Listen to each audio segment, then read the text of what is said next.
मानक चंद, कमला देवी, राकेश, नीतू, ऋषभ और Ayushi Musharraf, B123, Sethi colony, Jaipur.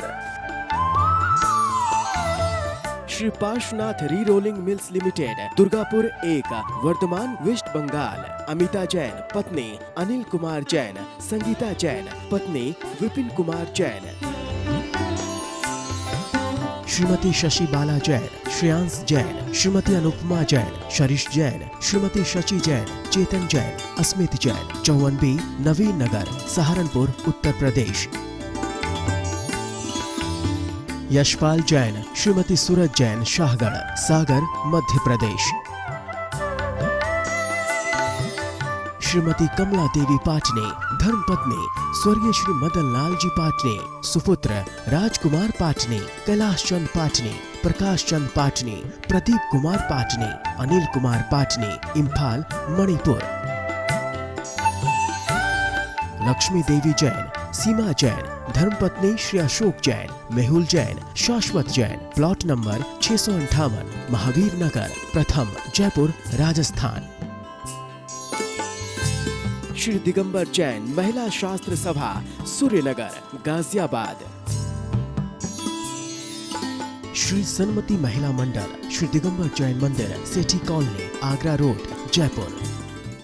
जय जिनेन्द्र तज्जयति परम ज्योतिः समं समस्तैरनन्तपर्यायैः दर्पणतलैव सकला प्रतिफलति पदार्थमालिका यत्र। पंच परमेष्टि भगवान की जय। सम्यक दर्शन के 3 अंगों की चर्चा पिछली ज्ञानशाला तक हो गई। आज चौथे और 5वें अंग की चर्चा करेंगे। तीसरा अंग है अमूढ़ दृष्टि। लोके शास्त्राभासे, लोके शास्त्राभासे, समयाभासे च देवताभासे, समयाभासे च देवताभासे, नित्यमपि तत्त्वरुचिना, नित्यमपि तत्त्वरुचिना, कर्तव्यममूढदृष्टित्वं, कर्तव्यममूढदृष्टित्वं। बोलिए। लोके शास्त्राभासे, समयाभासे च देवताभासे, नित्यमपि तत्त्वरुचिना, कर्तव्यममूढदृष्टित्वम्। अंग का नाम है अमूढ़ दृष्टि। मूढ़ दृष्टि जिसकी नज़र में मूर्खता है, अमूढ़ दृष्टि जिसकी नज़र में मूर्खता नहीं है। मूढ़ दृष्टि कैसा होता है? किसी भी कार्य को करने से पहले ये नहीं सोचता करना उचित है, अनुचित, क्यों करना, क्यों नहीं करना, ऐसा। और जो अमूढ़ दृष्टि है, करने से पहले उसके बारे में सोच विचार कर उस कार्य को करता है। देखें, लोके, लोक के तमाम कार्यों में, शास्त्राभाषे, भाषे शब्द ये बता रहा है जो शास्त्र तो नहीं है पर शास्त्र कहे जाते हैं, शास्त्र की तरह जिनको माना जाता है वो शास्त्राभास। समयाभासे, जो धर्म, समयाभासे धर्माभासे, अर्थात जो वास्तव में धर्म नहीं है लेकिन जिनको धर्म माना जा रहा है, समयाभासे। देवताभासे, जो देव तो नहीं हैं लेकिन जिनको देव मानकर पूजा की जा रही है। इन सब में, लौकिक कार्यों में, शास्त्र जैसे माने जा रहे शास्त्रों में, जो अन्य धर्म को माने, जो जिनको धर्म माना जा रहा है पर जो धर्म नहीं है, ऐसे समयाभासों में, और जो पूजने योग्य देव नहीं हैं फिर भी पूजे जा रहे हैं, ऐसे देवता भासों में। नित्यमपि माने हमेशा ही, तत्व रुचिना, जिनकी तत्व में रुचिवंत हैं जो ऐसे जीव, कर्तव्य उनके द्वारा करने योग्य है अमूढ़ दृष्टिपना। सोचो समझो और कार्य करो। किसी ने कह दिया ये पेड़ है, इस पेड़ को हाथ जोड़ने हैं, लिए और हाथ जोड़ दिए। हाथ क्यों जोड़ना? ये मिट्टी का ढेर लगा है, पत्थर का ढेर है, इसकी पूजा करनी है, क्यों करनी? नहीं, ऐसे पूजा मैं नहीं करता। क्यों? अमूढ़ दृष्टि है, उसकी नज़र में मूढ़ता नहीं है। मूढ़ता माने अज्ञानता, मूर्खता। ऐसे नहीं चाहे जो कुछ काम कर लें, ऐसे नहीं होता। पंडित जी, सांसारिक कार्यों में अगर हम ऐसे टोका टोकी करेंगे तो फिर बहुत दिक्कत हो जाएगी। देखो, हम लोगों में बहुत सारे क्रियाकांड अन्य धर्मों के कारण आ घुसे। अगर उनके बारे में हम विचार नहीं करेंगे, टोका टाकी या बुद्धि नहीं लगाएंगे तो महान मिथ्यात्व पनप जाएगा। मैं अपनी एक बात सुनाऊं। हमारे यहाँ पहले क्या होता था, जब हमारे यहाँ से पहले कोई दूल्हा घोड़ी पे निकलता था तो हमारी जो मंडी का फाटक था, उस फाटक के बगल में एक आला था। पहले उसको घोड़ी से उतर के उस आले की पूजा अर्चना करनी होती थी, फिर वो जाता था। अब जब हमारा नंबर आया तो हम जब गए तो सब लोग बोले उतरो और ये जो आला बना हुआ है ना, इस आले में ये फूल माला वगैरह दो, फिर आगे जाओ। हमने कहा क्यों, क्या है ये? हमारे लिए तो कुछ भी नहीं। नहीं भाई, ये हो रहा है, बरसों से हो रहा है तो होने दो। तो अगर हम टोका टाकी न करें तो क्या वैसे ही चढ़ाते रहें? सोचो, अरे ये क्रिया क्यों हो रही है मालूम नहीं। पहले एक उदाहरण सुनते थे कि जब एक किसी व्यक्ति के यहाँ फेरे पड़ रहे थे तो वहाँ एक बिल्ली बड़ा ऊधम कर रही थी। तो एक वृद्ध महिला ने क्या किया, जब वो बिल्ली बैठी थी उसके ऊपर चुपचाप एक बड़ी, वो जो होती है मूड़ी बैठने की, मूड़ी उसके ऊपर रख दी और वो बिल्ली उसमें बैठी रही। जब फेरे पड़ गए तब उन्होंने उस बिल्ली को वहाँ से हटा दिया। अब लोग क्या कहने लगे, यहाँ तो रिवाज है फेरे पड़े तो एक बिल्ली को मूड़े के अंदर रखना। ये कौन सी अक्लमंदी की बात है? क्या आज हम लोगों में ऐसे बहुत से रीत रिवाज नहीं है क्या? बहुत से रीत रिवाज ऐसे हैं जिनका कोई सिरा आसरा नहीं, जिनके बारे में क्यों किया जाता है नहीं, उनके बारे में तो टोका टोकी करनी ही पड़ेगी। पहले हमारे यहाँ एक पंडित जी आए थे, बहुत विद्वान। वो सुना रहे थे कि हमारे गांव में पहले क्या होता था, एक देव की मूर्ति थी। एक निश्चित तिथि को सब लोग उसकी परिक्रमा लगाते थे और ये कहते थे जो इसकी आज परिक्रमा नहीं लगाएगा या तो पति मर जाएगा या पत्नी मर जाएगी। मैंने जब मैं वहाँ रहने लगा, मेरे पास में मंदिर था, मुझसे भी लोगों ने कहा आपको इनकी परिक्रमा लगानी पड़ेगी। उन्होंने कहा मैं तो नहीं लगाऊंगा। क्यों लगाना? नहीं नहीं, ये तो लगानी पड़ेगी, हम नहीं लगाएंगे। जब लोगों ने कहा तो मैंने उनसे कहा तुम सब लोग सोचते नहीं हो क्यों लगाना क्यों नहीं लगाना। सुनो, मैं आज इसकी 108 उल्टी परिक्रमा लगाऊंगा। बोले मर जाओगे? मैंने कहा ठीक, मरना मंजूर है पर मैं उल्टी परिक्रमा लगाऊंगा। उन्होंने उल्टी परिक्रमा 108 लगाई और बोले अगर कुछ मेरा बिगड़ जाए तो मैं देखता हूँ। उसके बाद वो घर चले गए। अगले दिन सुबह बहुत से लोग उनके यहाँ आए पूछने तबीयत ठीक तो है, मरा तो नहीं, दोनों पति पत्नी सही तो हैं? हाँ सही है बिल्कुल। उस दिन से उस गांव के सैकड़ों जैनी लोगों ने उस मंदिर के उस देवता की परिक्रमा करना बंद कर दिया। तो टोका टाकी तो करनी पड़ेगी, नहीं तो जो गलत आदतें हम में घुस गई हैं वो ठीक कैसे होंगी। इसलिए ऐसे नहीं, लौकिक कार्यों में भी बुद्धि का प्रयोग करें। ऐसा लिखा है शास्त्रों में, जिन लौकिक कार्यों के करने में हमारे सम्यक्त या वृत्त की हानि नहीं होती वो किए जाए तो आपत्ति नहीं, लेकिन जहाँ सम्यक्त और वृत्त की हानि होती है नहीं, वो काम नहीं करेंगे। वो तो पहले सोचे समझेंगे फिर करेंगे, उससे पहले नहीं करेंगे। आज नवरात्रि, काल सर्प दोष, शनि अमावस्या मनाने का प्रचलन हो गया, तो क्या हमें इन मान्यता को मानना चाहिए? नवरात्रि का किसी भी जैन शास्त्र में कोई वर्णन नहीं मिलता। नवरात्रि हिंदुओं का त्यौहार है, हिंदू उसको मनाते हैं, मनाएं, हमें कोई आपत्ति नहीं, उनकी वो जाने। लेकिन मैं कह रहा हूँ जैन शास्त्रों में नवरात्रि का कोई वर्णन नहीं मिलता। अभी बहुत ज्योतिषियों का एक सम्मेलन हुआ था, उसमें स्पष्ट कहा गया कि काल सर्प नाम का कोई योग नहीं होता, इसलिए काल सर्प योग से बिल्कुल घबराना नहीं। लोगों ने पूछा तो ये काल सर्प योग क्या आ गया, तो उन्होंने बताया ये तो ज्योतिषी और पंडितों ने अपने धंधे के लिए एक कार्य शुरू कर दिया है। शनि अमावस्या क्या कभी पहले जैन शास्त्रों में पढ़ने को मिला? हमारे यहाँ अमावस्या और शनि से क्या लेना देना? ज्ञानी होगा, कोई भी कार्य करने से पहले सोचेगा ये कार्य क्यों करना, किस लिए करना। आजकल क्या हो गया, शनिवार के दिन मुंसुब्रतनाथ भगवान की पूजा करनी ज्ञानी नहीं करेगा, ये अज्ञानी का काम। अरे भगवान की पूजा भी अज्ञानी का काम? हाँ, क्यों? शनिवार को ही क्यों? शनिवार को इसलिए क्योंकि शनि ग्रह बस मुंसुब्रतनाथ भगवान से डरता है, अन्य से नहीं डरता। तो उन्होंने सारे भगवानों में भी अंतर कर दिया।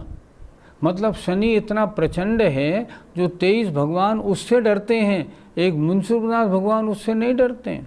क्या हो गया हम लोगों को? हम मूढ़ दृष्टि वाले क्यों बन गए?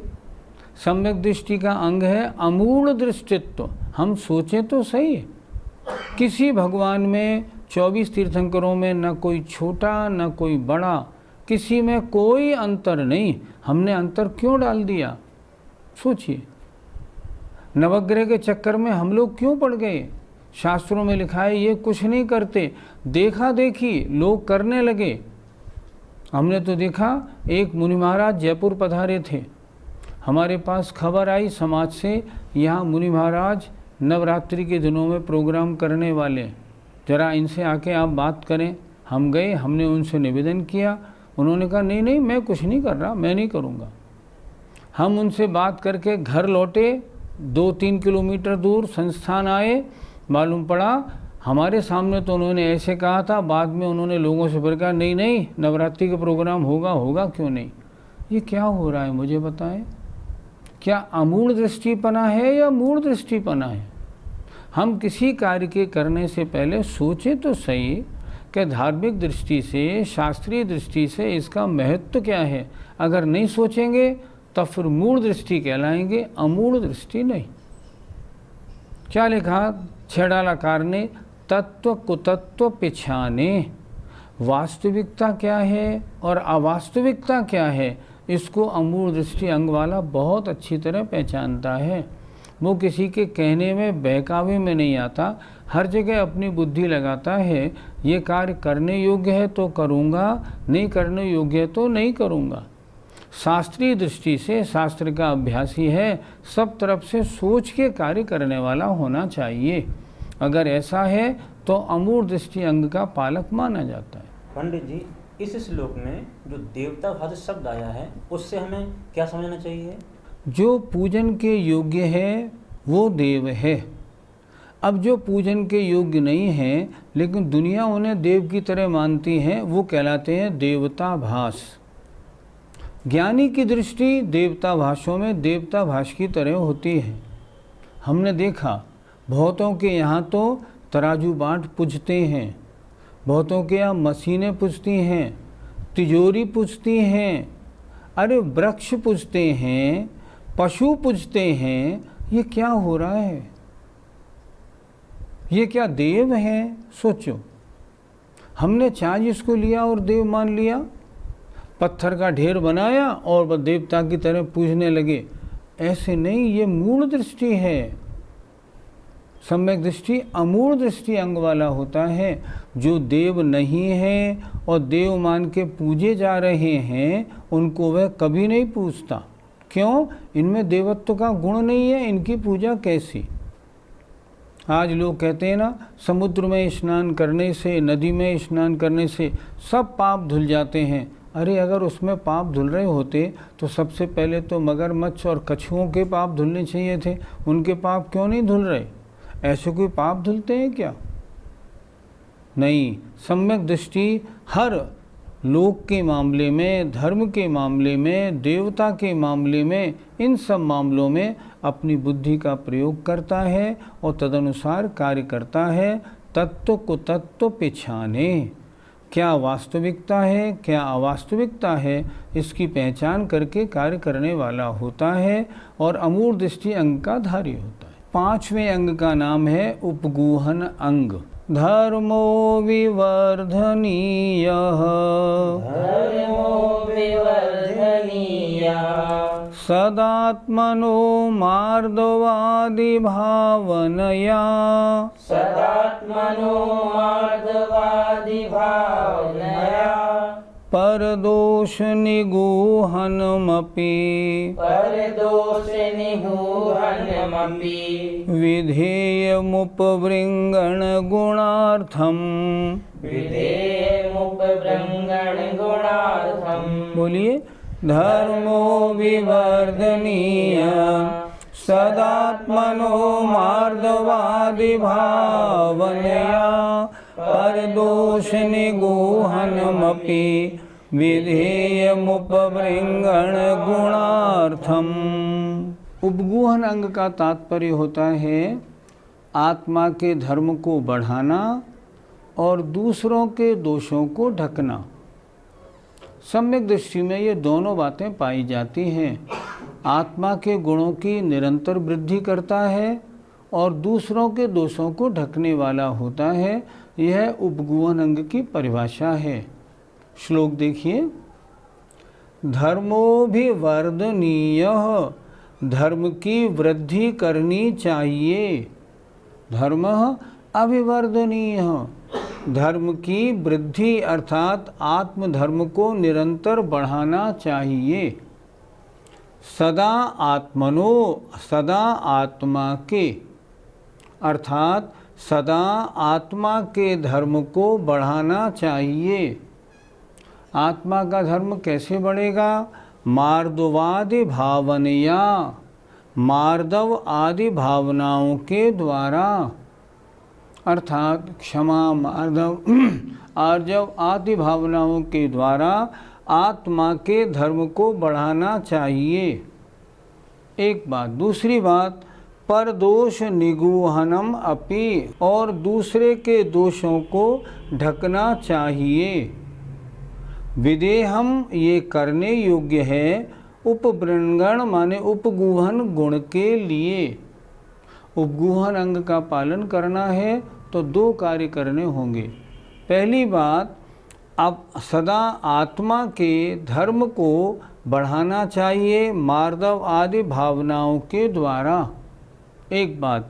दूसरी बात, उपवृंगण उपगूहन अंग के लिए दूसरे के दोषों को ढकना ये अपना कर्तव्य है। जो इन दोनों कार्यों को करता है उसके सम्यक दर्शन का 5वां उपगूहन नाम का अंग होता है। पंडित जी, वर्तमान के शिथिलाचार के बारे में सम्यक दृष्टि कुछ बोलेगा या चुप रहेगा? आचार्य शांत सागर जी महाराज से किसी श्रावक ने कहा था, उनके चार्य चक्रवर्ती ग्रंथ में ये प्रसंग दिया है, महाराज आजकल मुनियों में शिथिलाचार बहुत दिखाई देने लगा है, हम श्रावकों को क्या करना चाहिए? तो चार्य चक्रवर्ती आचार्य श्री ने कहा था, उन मुनि महाराज को एकांत में बताना चाहिए।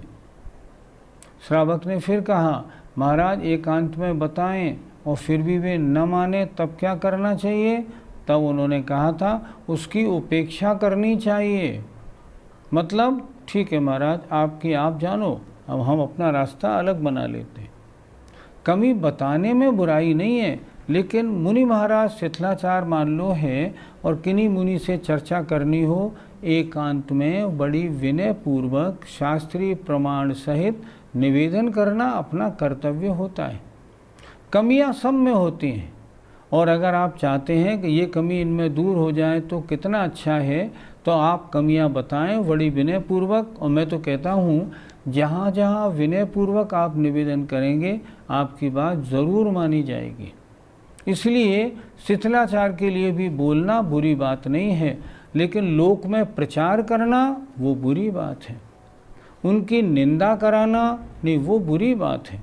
लेकिन उसको दूर करने का प्रयत्न तो ज़रूर करना चाहिए, अन्यथा ये इतना फैल जाएगा जो हाथ जोड़ना मुश्किल हो जाएगा। पंडित जी, यहाँ जो उपब्रंगण शब्द आया है इसका क्या अर्थ है? उपब्रंगण का मतलब है उपगूहन। उपब्रंगण और उपगूहन ये दोनों पर्यायवाची शब्द हैं, अर्थात इस तरह कर्तव्यम करना चाहिए उपगूहन या उपब्रंगण गुण के लिए। अगर आपको उपगूहन अंग या उपब्रंगण का पालन करना है तो ऐसा करने योग्य है। पंडित जी, अपने मंदिर में यदि कोई गलत कार्य करता है तो क्या हमें उसे टोकना चाहिए? मान लो मंदिर जी में 20 व्यक्ति पूजा करने वाले हैं और वो पूजा करते हैं, उनमें एक सज्जन ऐसे हैं जो बहुत ज़ोर ज़ोर से बोलते हैं और सबको डिस्टर्ब करते हैं। आप क्या करोगे? क्या उनको रोकोगे नहीं? क्या व्यवस्था नहीं बनाओगे? क्या सम्यक दृष्टि व्यवस्था नहीं बनाएगा? क्यों नहीं बनाएगा? उन्हें समझाएगा विनय पूर्वक, भैया आप ऐसे करते हैं, हम सब लोगों को बहुत डिस्टर्ब होता है, ऐसा नहीं करो। मैंने तो कई जगह ऐसा देखा कि पूजा करने वाले 20 लोग पूजा कर रहे हैं, 2 व्यक्ति इतनी ज़ोर ज़ोर से बोल रहे हैं कि 20 के 20 लोग डिस्टर्ब हो रहे हैं। ऐसा करने से दूसरे की पूजाओं में विघ्न, महान अंतराय कर्म का बंध होता है। आप स्वयं भी शालीनता से पूजा करें, औरों को भी शालीनता से पूजा करने दें। यदि ऐसा कोई प्रसंग आए तो हमें क्या करना चाहिए? बिल्कुल निवेदन करना चाहिए। मैं अपना प्रसंग बताऊं, जगह का नाम नहीं लूँगा, एक बड़े शहर में जाना पड़ा। वहाँ जाके जब मैं पूजा करने लगा तो मैंने देखा 2 लोग इतनी ज़ोर से पूजा करते हैं कि पूजा कोई नहीं कर पा रहा। तो मैं जब पूजा करके चुका तो मैंने कहा, वहाँ जो सज्जन थे, मैंने उनसे कहा कि ये 2 भैया इतनी ज़ोर से पूजा करते हैं, इनको आप मना क्यों नहीं करते? लोगों ने बताया, साहब ये बड़े पदाधिकारी हैं, किसी की नहीं सुनते, ये कहते हैं हम तो ऐसे ही करेंगे, हमें कौन रोकने वाला है। तो मैंने कहा क्या करना चाहिए फिर? बोले आप जानो, ये नहीं रुकेंगे। मैंने कहा मैं देखता हूँ। मैं उनके पास अगले दिन गया, जब वो पूजा कर रहे थे, मैंने हाथ जोड़ के विनयपूर्वक उनसे निवेदन किया। मुझे बहुत अच्छा लगा, उन्होंने तुरंत स्वीकार किया। अगले दिन से पूरे मंदिर में शांति हो गई। और अच्छी मुझे और भी कब ये बात लगी, जब मैं दोबारा जब 6 महीने बाद वहाँ गया और मैंने देखा तो मुझे वो शांति से पूजा करते हुए मिले। तो अगर किसी को टोकना है गलत कार्य के लिए, ज़रूर टोकना चाहिए, लेकिन सामने वाले में गुण की वृद्धि के लिए, व्यवस्था बनाने के लिए टोकना ठीक है। निंदा वाला कार्य नहीं करना चाहिए। देखो सूत्र है एक, परात्म निंदा प्रशंसे सत्सद गुणोच्छादनोद भावने च नीचैर गोत्रस्य। अगर अपनी प्रशंसा और दूसरे की निंदा की जाती है तो नीच गोत्र कर्म का आश्रम होता है, इसलिए इनसे तो बचना ही बचना है। लेकिन अगर व्यवस्था बनाने को टोकना पड़े तब क्या करें? ज़रूर टोके, बिना सही टोकेगा तो काम होगा। पंडित जी, मार्दव आदि भावनाओं के द्वारा धर्म कैसे बढ़ाया जाता है? मार्दवादी जो भावनाएं हैं ये कषायों का शमन करती हैं और धर्म की वृद्धि करती हैं। मार्दव मान कषाय का उल्टा है। अगर मार्दव भाव को आप बढ़ाएंगे तो आपकी मान कषाय शिथिल होगी। अगर आप क्षमा भाव की वृद्धि करेंगे, समता भाव अपने में बढ़ाएंगे तो क्रोध कषाय नीचे जाएगी। अगर आप अपने में आर्जव भाव बढ़ाएंगे तो मायाचारी शिथिल होगी। तो धर्म के बढ़ाने के लिए मार्दव, आर्जव, क्षमा, शौच आदि जो गुण हैं, इन गुणों की वृद्धि करानी चाहिए, ताकि इनकी विरोधी जो कषायें हैं वो कषायें दबें और आत्मा में धर्म की वृद्धि हो। यही तो धर्म है। धर्म किसे कहते हैं? कषायों का शमन, इसका नाम धर्म है। मिथ्यात्व का वमन, इसका नाम धर्म है। इस कार्य को अवश्य करना चाहिए। जय जिनेंद्र। मानक चंद, कमला देवी, राकेश, नीतू, ऋषभ और Ayushi Musharraf, B123, Sethi colony, Jaipur. Shri Parshwanath re rolling mills limited, Durgapur 1, Bardhaman, West Bengal. Amita Jain पत्नी अनिल कुमार जैन, संगीता जैन पत्नी विपिन कुमार जैन। श्रीमती शशि बाला जैन, श्रेयांश जैन, श्रीमती अनुपमा जैन, शरीश जैन, श्रीमती शशि जैन, चेतन जैन, अस्मित जैन, 54B, नवीन नगर, सहारनपुर, उत्तर प्रदेश। यशपाल जैन, श्रीमती सूरज जैन, शाहगढ़, सागर, मध्य प्रदेश। श्रीमती कमला देवी पाटने, धर्मपत्नी स्वर्गीय श्री मदन लाल जी पाटने, सुपुत्र राजकुमार पाटने, कैलाश चंद पाटने, प्रकाश चंद पाटने, प्रदीप कुमार पाटने, अनिल कुमार पाटने, इम्फाल, मणिपुर। लक्ष्मी देवी जैन, सीमा जैन, धर्मपत्नी श्री अशोक जैन, मेहुल जैन, शाश्वत जैन, प्लॉट नंबर 658, महावीर नगर, प्रथम, जयपुर, राजस्थान। श्री दिगंबर जैन, महिला शास्त्र सभा, सूर्यनगर, गाजियाबाद। श्री सन्मति महिला मंडल, श्री दिगंबर जैन मंदिर, सेठी कॉलोनी, आगरा रोड, जयपुर।